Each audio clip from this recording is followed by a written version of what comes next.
నిజంగానే నియోజకవర్గాలలో పేదోళ్ళకి ఇండ్లు ఇచ్చే నాయకులు అంటే నాకు ఇష్టం. పేద ప్రజల్ని ఆత్మ గౌరవంతో బ్రతకడానికి సహకరించే శాసనసభ్యుడు ఉంటే భుజం తట్టి ప్రోత్సహించాలనేదే మన ప్రభుత్వం యొక్క ఆలోచన.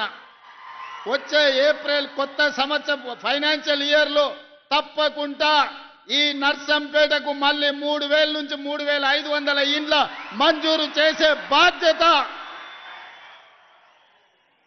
గృహ నిర్మాణ శాఖ మంత్రివర్యులు పొంగులేటి శ్రీనివాసరెడ్డి గారు తీసుకుంటున్నారు. అందుకే వేదిక మీద నుంచి వారికి ఆదేశాలు ఇస్తున్నా.